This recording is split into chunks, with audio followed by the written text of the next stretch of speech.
Me dá um Deu? start. Né? Pode começar. Boa noite a todos. Então, estamos aqui no programa de pós-graduação em educação, dando início a uma série de idas e vindas e palestras e encontros com o professor Ilan Ben-Suzan, da Universidade de Brasília, do Departamento de Filosofia da Universidade de Brasília, nosso convidado no programa de pós-graduação em educação, junto à linha de pesquisa Filosofias da Diferença e Educação. Agradeço a presença de todos vocês e vou falar assim brevemente, né, quem é o Ilan, vários aqui já conhecem. O Ilan é nosso mais conhecido pelo currículo Mordes, como a gente carinhosamente chama, que não vai para o Lattes, via os vídeos do blog Esquizo Trans, né, mas também pelo seu trabalho com o grupo Anarcai, grupo de pesquisa, é do CNPq, ou não, é cadastrado no CNPq, né, e seus estudos dialogariam com a nossa linha de pesquisa via a meta-aprendizagem, a ideia de fragmentação, de pluralidade, né, e o referencial Esquizo, da esquizoanálise, os estudos da queer, né, aqui a gente tem uma proximidade com a pedagogia queer. Seus 3 principais livros, se tiver mais algum, tu me diz, é Os Exercícios de Anarqueologia, foi por onde eu te conheci, pela indicação do Guilherme, Breviário de Pornografia e o Excessos e Exceções. Amanhã o Ilan está vindo conversar aqui no Diretório Acadêmico da Faculdade de Educação. Tem a hora? Às 6. 6 da tarde. No dia 3, quarta-feira, lá no Utopia e Luta, né, o prédio lá da Borges, do viaduto da Borges, às 18 horas. E agora me ajuda aqui, porque eu não estou enxergando. Dia 4 no Pacito e depois na APPH, na Vigário José Inácio, que é na quinta-feira. E de novo nos dias 6, 7, 8, 18 horas no Pacito. Isso? Uma programação intensa, né? Então tá. E o Ilan é, além de professor adjunto do Departamento de Filosofia da UNB, ele é mestre em Filosofia pela USP, doutor em Filosofia pela Universidade de Texas e ainda pós-doutor em Granada, Bristol e continua ainda viajando para os futuros pós-docs. Então tá. É um prazer ter aqui. O Ilan vai falar sobre o animismo como teologia política para nós aqui no programa. Seja bem-vindo. Então tá, obrigado, gente, por vindo. Então, eu pensei essa atividade, que foi, assim, em princípio, o convite do Gui, como uma série de falas, né, que pretende um pouco demorar e tentar especificar o que eu entendo por animismo e como eu entendo isso como uma teologia política e como eu entendo isso como um projeto futuro. Não um movimento em direção ao passado, não um movimento em direção ao primitivo, mas um projeto futuro. Um projeto para o futuro. E aí eu dividi essas 6 falas em 6 temas, né, que tentariam especificar então o que seria essa alternativa de teologia política, começando por entender o que seria uma teologia política e o que é a teologia política vigente. E é isso que basicamente eu vou fazer hoje, né? Eu vou começar com essa fala que eu chamei de política e ontologia, quem distingue quem de quê. E nessa fala eu vou tentar lançar as bases do que eu vou chamar de animismo como uma teologia política, que vai aparecer basicamente a partir de amanhã. Bom, então vamos lá. Política e ontologia. Quem distingue quem de quê? Eu começo com uma epígrafe, que é assim: seria vão negligenciar as regras do rigor, que procede com método e lentamente. Mas como nos conduzir à altura do universo, se nos limitamos ao sono dos conhecimentos estabelecidos? Essa é uma citação de Bataille, um livro que eu estava mencionando para você ontem, que chama A Parte Maldita. Você fala do semestre que vem. Ah, sim? A noção do dispêndio específico. Bom, a modernidade criou para si um mundo inanimado. Uma maneira de apresentar a cruz que eles implantam planeta fora é a seguinte: viemos do pó e ao pó voltaremos. O Evangelho é que seremos pó. E se seremos pó, não importa que pó. Se o que sai da tripa ralada de uma tartaruga que comeu plástico, se o dióxido de carbono exalado da queima de combustível fóssil, se um grão de terra em um canavial, ou um pó cósmico feito de tranquilitita lunar. Importa apenas que nosso destino é inanimado. Mais importante, o Evangelho moderno prega que nossos ancestrais foram pó. Viemos da inanimação. Viemos do subserviente e do servil. Essa é a nossa arquê. Viemos daquilo que faz, não mais do que obedecer leis conjuradas em outra parte. Nosso passado é o de soldado raso na estrutura do cosmos, que de resto é composto de partículas todas igualmente subordinadas. Não importa de onde viemos, importa que estávamos subjugados em alguma parte por um domínio de leis. No princípio, havia o inanimado, e os modernos se esforçam para conseguir compreendê-lo. Ele, a servilidade pura, aquele que só segue ordens. Se não compreendem o pó, tem que fingir que compreendem, como quem comunga carne camuflada de hóstia. Os modernos pregam assim um inanimismo. Há um domínio do não intencional, que também é, em última instância, também um domínio do não intencionado, como veremos. Tudo começa em uma ordem de subjugação. Viemos da subalternidade. Nosso passado não é um passado de deuses e nem de outras criaturas animadas, mas é um passado de servidão, de subalternidade e de nenhuma agência. Porém, não é só o inanimismo que prega a constituição dos modernos. Há também o advento da animação. Ela está reservada para quem genuinamente for capaz de ser portador de autodeterminação, de foro íntimo, de seguir regras do convívio humano e não leis, ou de estar à altura da sua posição como testemunha da ausência de natureza. A animação é para poucos, e há que se fazer e se manter digno dela. A Agamben diagnostica uma maquinaria que é empregada para produzir e conservar esse estado de animação. Separam o antrópico daquilo que cai na vala comum do inanimado. A maquinaria é imperfeita e gera detritos. Aquilo que ainda não alcança a humanidade, mas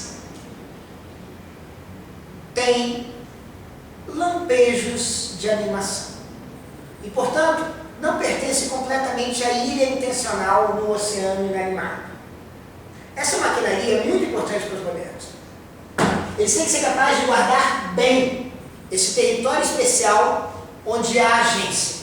o território dos que são genuínos sujeitos, e não apenas dos que estão sujeitos a alguma coisa. Essa fronteira é o contorno da vida dos modernos, já que ela distingue o nada do ninguém, o algo do alguém, o tudo do todos, o que do quem, a ontologia da política. Hannah Arendt define as duas, ontologia e política, dentro da Constituição moderna, dizendo que se a ontologia se pergunta por que há algo e não apenas o nada, a política se funda com a pergunta de por que há alguém e não apenas ninguém. As perguntas são orientações e elas se bifurcam. A cosmologia é mais ampla que a antropologia. O ser inanimado mais qualquer que o ser intencional. E, no entanto, os detritos da maquinaria se espalham bem mais do que entre os animais subhumanos que populam as comunidades humanas. Os modernos, sabemos, inventaram, entre muitas outras coisas, o lixo. O lixo. E como lixo, criaram uma outra coisa. Criaram o objeto. Aquilo que não é um mero objeto, mas também não chega a ser sujeito. Os detritos envolvem as marcas da humanidade sobre a natureza. O híbrido que se produz quando essas duas entidades da teologia política moderna se esbarram. A gente começa a ver, então, os dois personagens principais dessa teologia política moderna vigente: a humanidade e a natureza. Assim, os híbridos são também a força geológica antrópica, o clima antrópico, os ecossistemas antrópicos, os cheiros humanos de petróleo queimado. Esses detritos têm que ser colocados embaixo do pano, porque eles não estão completamente no domínio da natureza, são subnaturais, mas ainda não são inteiramente membros da comunidade dos intencionais.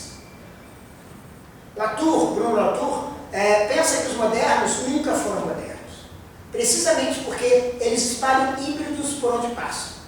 E, portanto, sua teologia política é como uma lei que não pega, mas que continua sendo bradada aos muitos ventos. Façam o que eu digo, diz o colonizador moderno, não façam como eu faço. Ou ainda, façam o que eu penso que faço, ou o que eu faço que faço.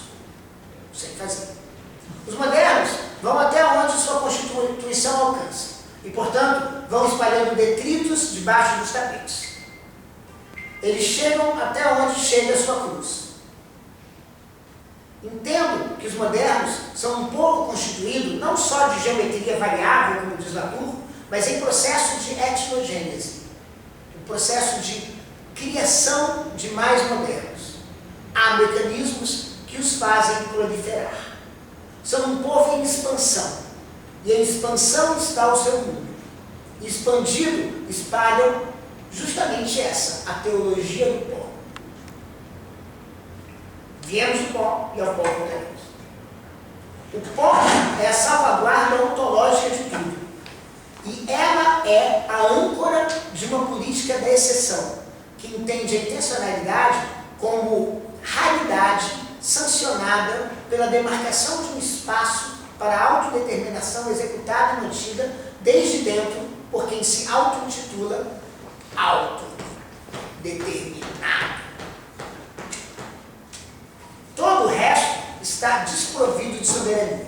Está, ainda que de forma recôndita e por meio de mecanismos que demandam zelo e astúcia para que sejam descobertos, está sujeita a leis.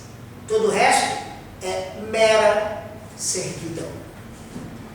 A separação entre os capítulos políticos e os capítulos ontológicos da Constituição teológico-política dos modernos preside as maneiras de pensar hegemônicas. Ou seja, A gente está sempre pensando no que é natural, no que é humano. Do que é natural e no que é político. Do que é natural e no que é da constituição mesma das coisas, da sua... o que é natural da constituição mesma das coisas é aquilo que é negociável, político, variável, cambiante, transformável. Em particular, ficam impensados, ou em estatuto ontológico duvidoso, tudo que habita os meandros dessas duas entidades, natureza, humanidade. E, portanto, fica impensada, ou em um estatuto ontológico duvidoso, uma ecologia política. As duas entidades fundantes, natureza e humanidade, são afirmadas jogando no limbo do híbrido o que pode ser uma agência política do não humano. Restam as alternativas de que a ecologia não é política, porque é natural, ou que não é sobre o não humano, porque é política. Como é que pode ser ecologia e política? A Constituição rege os pensamentos e suas sonoridades, os gestos e os discursos oficiais, mas não rege as derivas dos poderes constituintes.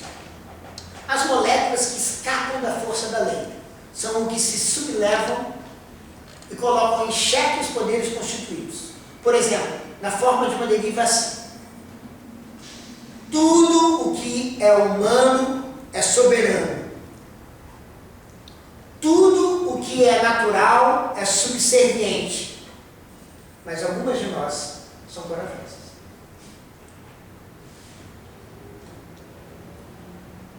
Isso é uma paródia de um livro muito bonito de umas feministas negras americanas, que diz, que é mais ou menos assim o título, todas as mulheres são brancas, todos os negros são homens, mas algumas de nós são corajosas. Algumas de nós o quê? Algumas de nós são corajosas. Então eu digo, tudo que é humano é soberano, tudo que é natural é subserviente, mas algumas de nós são corajosas.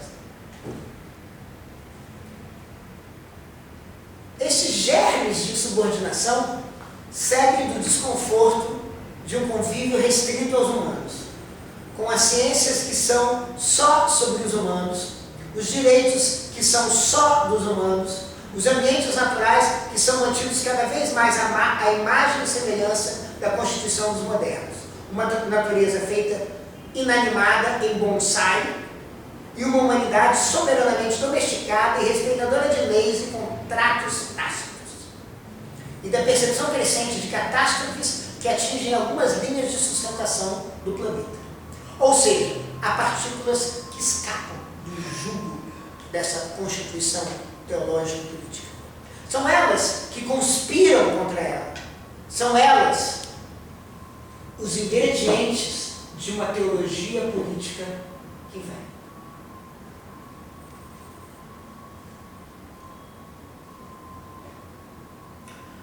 A separação entre o domínio do que e o domínio do quem, ou aquele quase equivalente da ontologia e da política, é centrada na ideia de uma natureza separável da agência.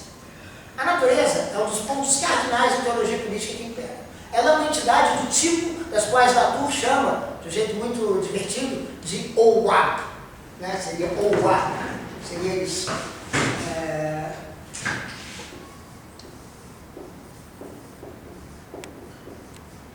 Que seria o acrônimo para out of which we are all born, do qual nós somos todos nascidos, do qual nós todos viemos. Né? Então o Oab seria esse Theos original, que é a origem de tudo. Como é a origem de tudo, eu resolvi traduzir para Oritu. Eu vou chamar de Oritu, para ficar uma sonoridade mais local, talvez. Então, esse Oritu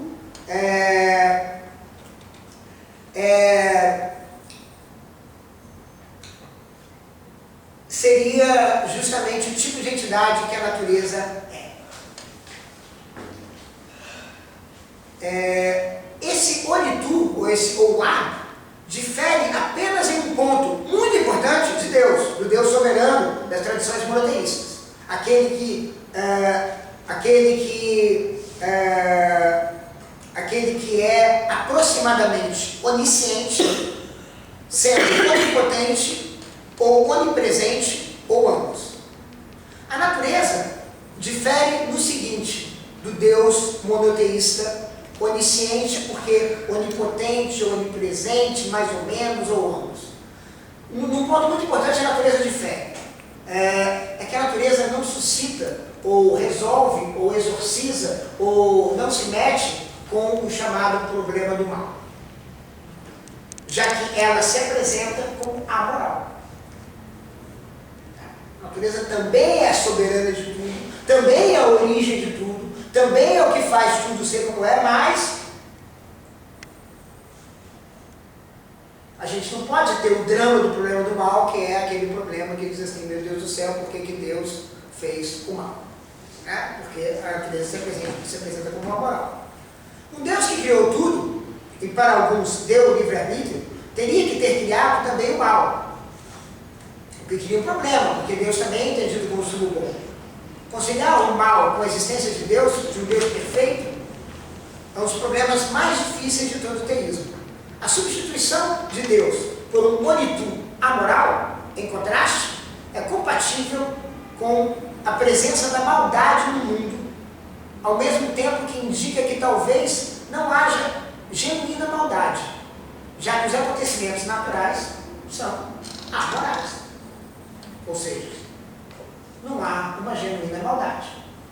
A natureza sai com a barra limpa. Mas talvez, justamente porque ela não porque ela não é responsável pelo mal, mas porque não há mal. A maldade é concentrada no domínio da exceção, que é a humanidade intencional. A natureza, em contraste, não é nem intencional e nem intencionada. Não tem, por exemplo, causas finais. Ela é uma entidade desencantada, e como tal, é o outro da humanidade. Nela não há responsabilidade, imputabilidade, finalidade, e portanto não existe a capacidade de responder, de ser penalizada, de ser, e portanto de terminar alguma coisa, de chegar a algum fim. A natureza não responde a inquéritos.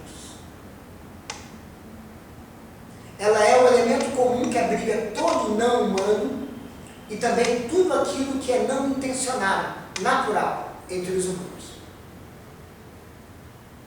Aquilo que é natural, como que é obra de Deus, não responde por si mesmo. Mas a natureza não responde moralmente por nada.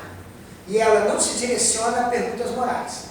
Ela é uma agência, mas uma agência amoral. E é, portanto, desencantada. O problema do mal ainda ronda os modernos devotos. A gente tem que dizer isso, que é uma coisa interessante. Os modernos devotos ainda têm problema com o problema do mal.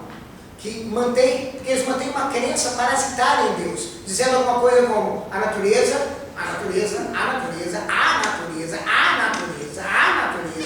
é obra de Deus. Nesse caso, Deus responde pela natureza e o problema do mal se reinstala. Porém, se instalam com algumas novas margens de manobra. Em particular, uma margem de manobra leibniziana. Deus não se ocupou em fazer cada pecado, cada maldade. Ele apenas escolheu um modo para as coisas serem a natureza como um todo. E globalmente, a natureza não é má, ainda que o terremoto de Lisboa possa ser. E, no entanto, apesar dessa diferença quanto ao problema do mal, há inúmeras semelhanças entre Deus monoteísta e a natureza. Ambos são oritus. Ambos são arquês, origem e soberanos, princípios e príncipes, fundação e fundamento. Ambos limitam enormemente a capacidade de suas criaturas de entabularem diplomacia entre si ou com o estrangeiro. Ainda que sejam diferentes panópticos, ambos são mãos invisíveis. Ambos tornam seus vassalos iguais perante eles, e ambos estabelecem uma ordem hierárquica de distribuição de poder e controle.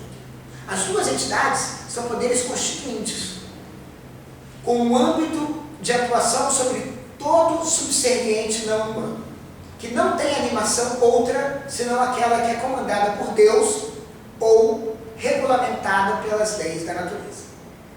Dito de outra maneira, as duas entidades são fontes de poder, e fontes do poder imperial, já que em ambos os casos há uma destituição de todo o poder do não humano.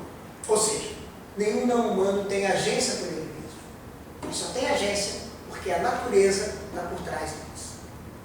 Ambas as entidades fazem com que o não humano seja também o âmbito da ausência de comando.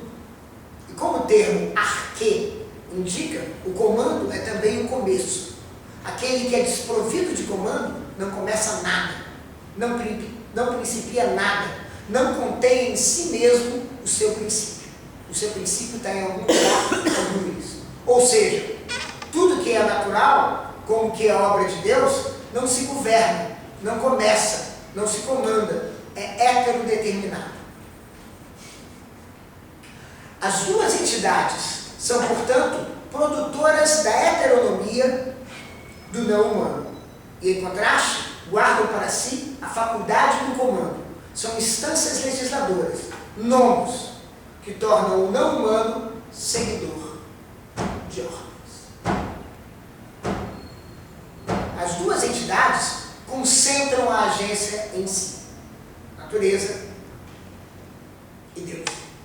E assim, aquilo que contrasta com elas também se assemelha. O humano é feito à imagem e semelhança de Deus. Tem seu rincão de subservientes. E também a imagem e semelhança da natureza. Estabelece para si suas próprias leis.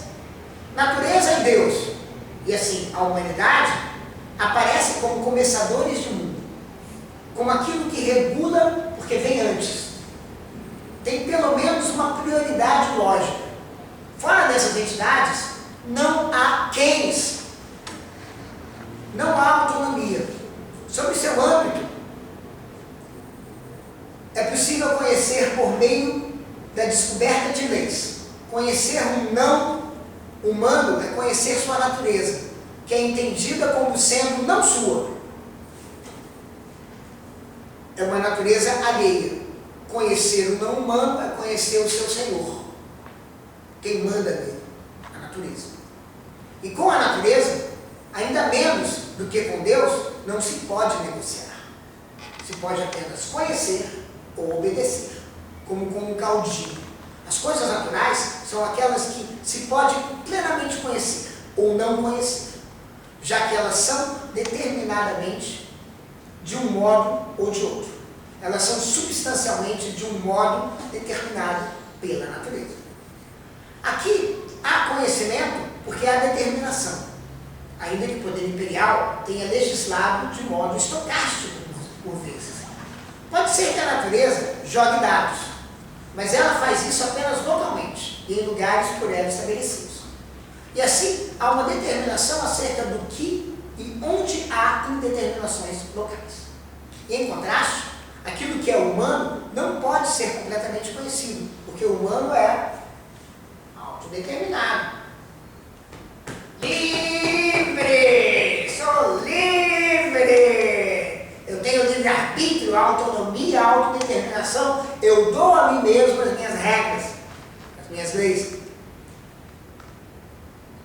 Eu sou legislador. O humano é o legislador. Ou seja, aquilo que contrasta com o natural guarda para si um âmbito de poder, onde não estão sujeitos, mas são sujeitos. Aqui há quens e não apenas o que. Sujeitos que de forma explícita ou não na linguagem são já masculinos ou femininos, sempre. São sempre engendrados, são sempre possuidores de gênero, quando a gente fala quem. O âmbito dos sujeitos é o âmbito do negociável, do que não há determinado, não está determinado. E assim é possível afetar e ser afetado, e não apenas conhecer. O domínio dos sujeitos é o domínio da política, que contrasta assim com o que é natural. Esse domínio está sob a égide da humanidade. Aqui, o espaço das negociações, da agência, da autonomia. Humanos, a imagem e semelhança da natureza. Não são a imagem e semelhança do que é natural, do não humano. Sabe? Essa o grande pulo do gato, eu acho, da teologia política moderna. Ou seja, nós, os humanos, somos postos assim por essas duas entidades, humanidade de um lado, natureza de outro, nós somos postos em pé de igualdade com a natureza construtora de leis, e não com aquilo que é natural. Não com o não humano, não com o não humano natural, mas com aquilo que rege o não humano. Por quê? Tanto nós como a natureza somos aquilo que estabelece leis. Já o não humano simplesmente obedece.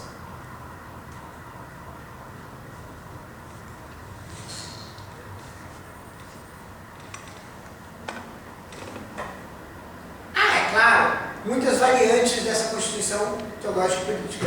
Eu pensei em mencionar duas variantes, não sei se eu posso pular essa parte. Duas variantes dessa Constituição teológica política.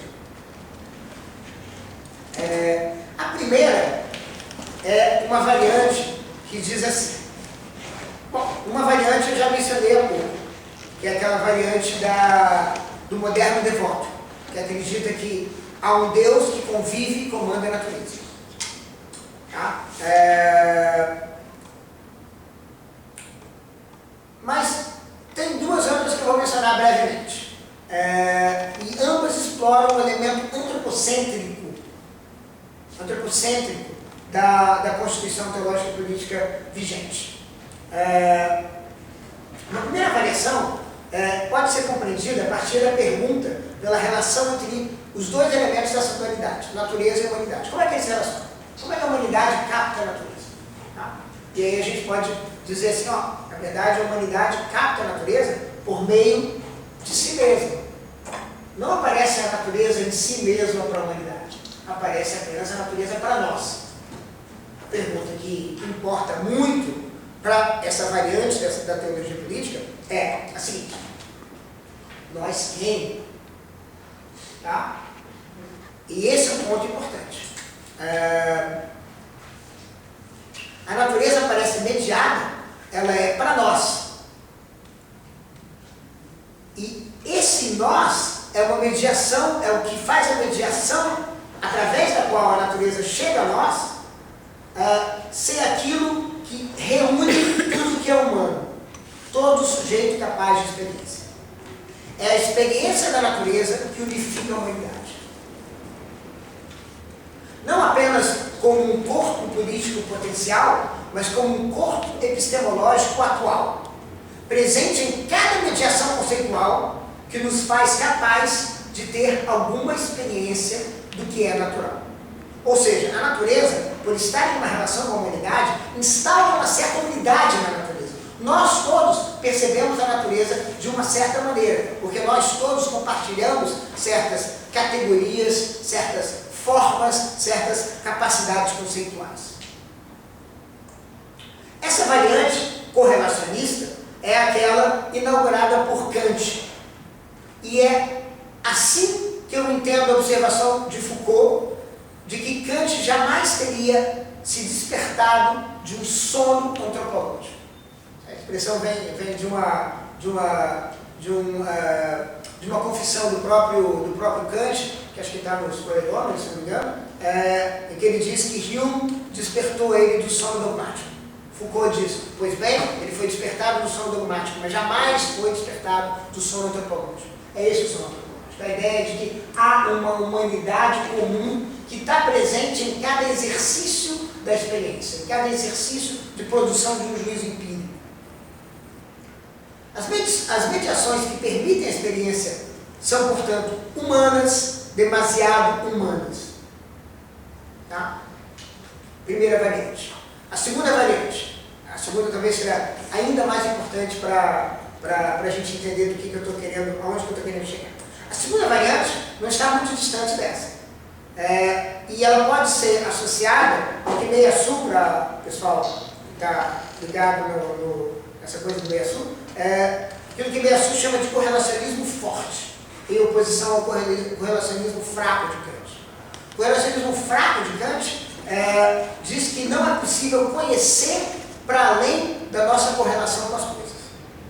O correlacionismo forte diria que não é possível pensar, sequer pensar para além das nossas correlações com as coisas.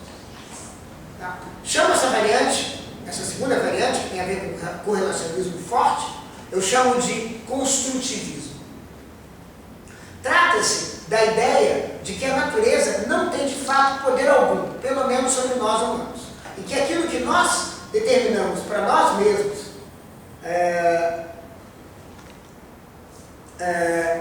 nós determinamos por conta própria. Aquilo que nós determinamos acerca do resto do mundo, nós determinamos por conta própria. Ou seja, as determinações naturais são determinações, em última instância, nossas, totalmente nossas, e, portanto, a ontologia colapsa na política. Não há ontologia porque não há nada para além da nossa grande negociação. E aquilo que passa por mundo exterior seria simplesmente, em última instância, um grande acordo, um grande arreglo entre as partes políticas da humanidade que negociam diplomaticamente para que as coisas sejam tomadas dessa maneira. Não há, nessa variante, senão uma política humana. E o não humano é, de alguma maneira, uma construção dessa política humana. A humanidade também aqui alcança uma unidade epistemológica, mas essa unidade é uma unidade política subjacente, como um contrato social que instaura o que é natural. A variante construtivista da Constituição teológico-política dos modernos entende que estamos, para todos os efeitos, sozinhos. E isso nos mostra como são maiores os nossos poderes de autodeterminação. Em ambas as variantes, as fronteiras entre humanidade e natureza estão presentes e bem marcadas. E a distribuição de poder também, mesmo se a natureza fica, em certo sentido, desprovida de poder sobre nós. A distribuição de poder é a de que os humanos não têm o poder dos não humanos, mas têm o poder do senhorio dos não humanos. Esse é um pressuposto importante da Constituição moderna. Mais uma vez, existentes humanos e não humanos não estão em pé de igualdade. Eles podem ter uma fisicalidade comum, mas a interioridade humana faz com que os humanos, mas não os demais, se alcem à condição de nomos, de construtores de leis.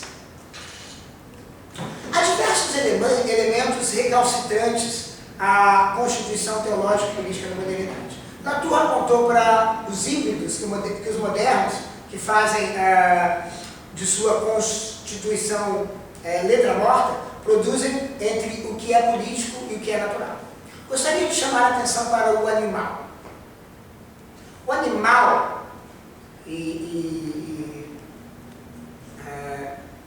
o animal é uma das recalcitrâncias enfáticas da Constituição que lida com ela através de variantes da fórmula cartesiana: animais são máquinas.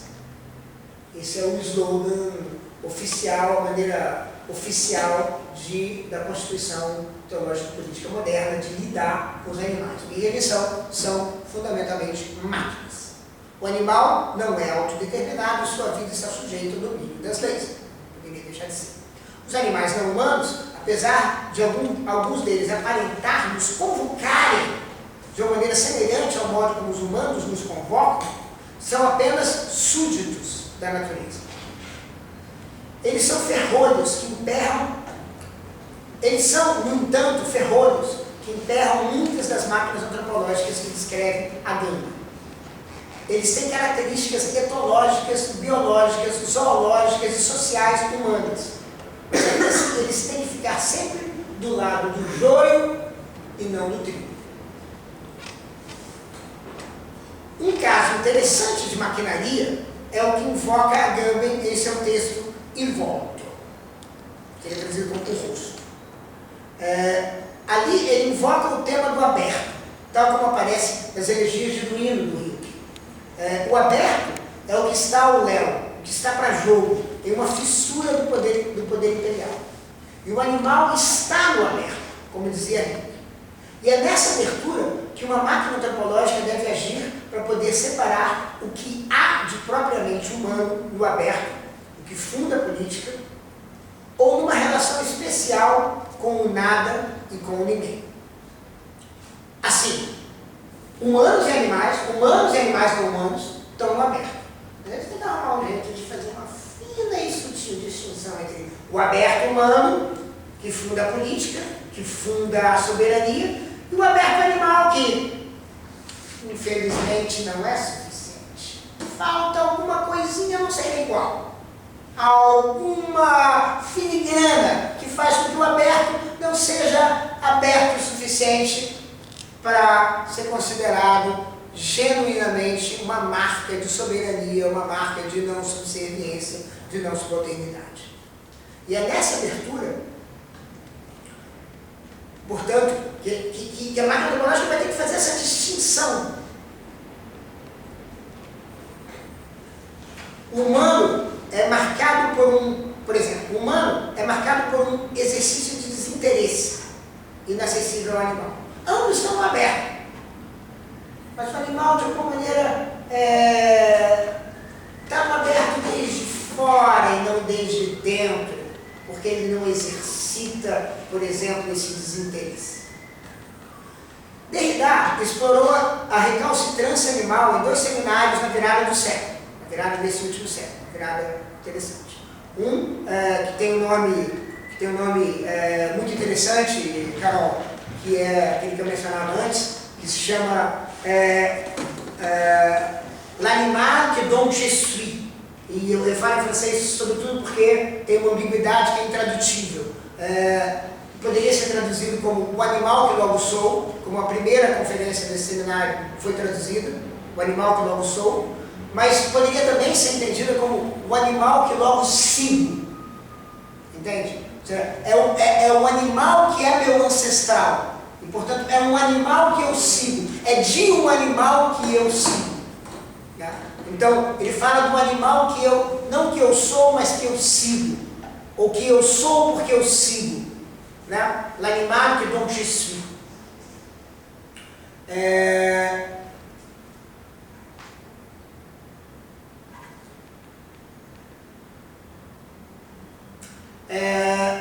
E o outro é a besta soberana.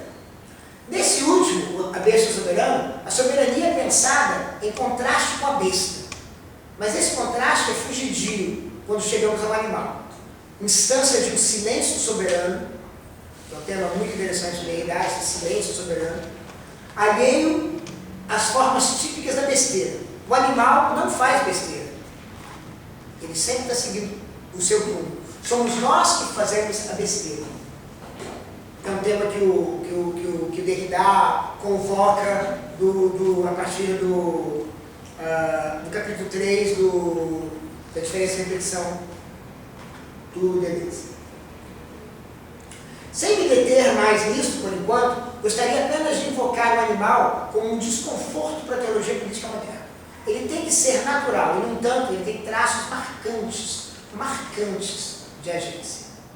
Esse desconforto é herdado pelo discurso de uma ecologia política, que se move no espaço da teologia política dos modernos. Transformar a natureza em um objeto de respeito, ou de direitos, ou de ação política, não é ainda considerar os existentes naturais menos como súditos. Percebe? A galera fala assim, a natureza que tem direitos, é a natureza que merece ser respeitada. Isso está completamente no marco dessa mesma teologia política. Porque a gente está falando da natureza, a gente não está falando dos não humanos. A gente não está libertando, por assim dizer, os não humanos do jugo da natureza. Nós estamos ainda tentando fazer essa negociação de alto nível, de soberano para soberano. Entre eu soberano e a natureza também soberana. O animal ainda está sob um domínio imperial. Heráclito, em seus fragmentos recentes, no fragmento 199, se pergunta acerca da demanda de se preservar animais. Mas quem vai determinar, quando se demanda por preservar animais, quem vai determinar quantos micos e quantas baratas? Supostamente um equilíbrio natural, uma mão invisível que mantém a casa arrumada, oikos, de onde vem economia e ecologia. E nós não faremos nada senão implementar essa ordem imperial natural, essa mão invisível, que estabelece quantos pandas e quantos ratos precisam ser preservados. Mas se cala quando perguntamos quais.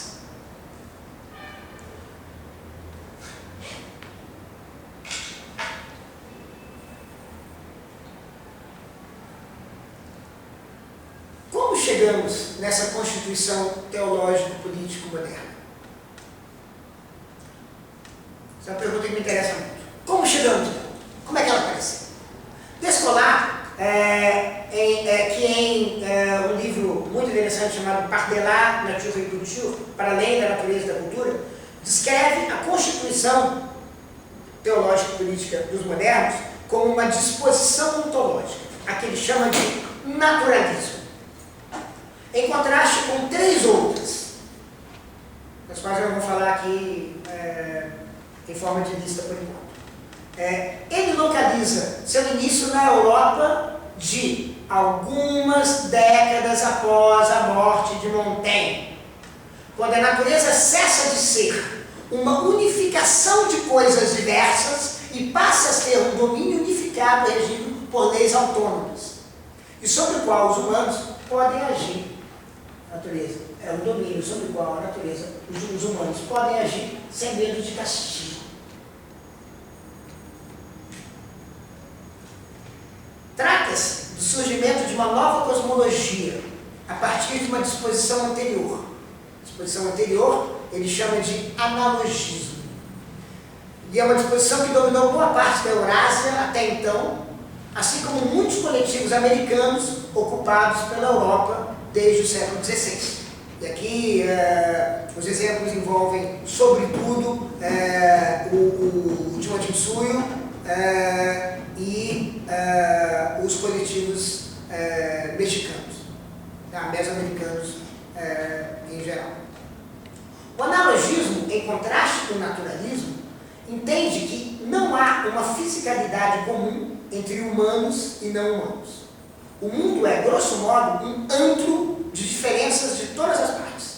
Diferenças de interioridade, diferenças de fisicalidade, acerca das quais não podemos senão fazer analogias, como fábulas ou parábolas.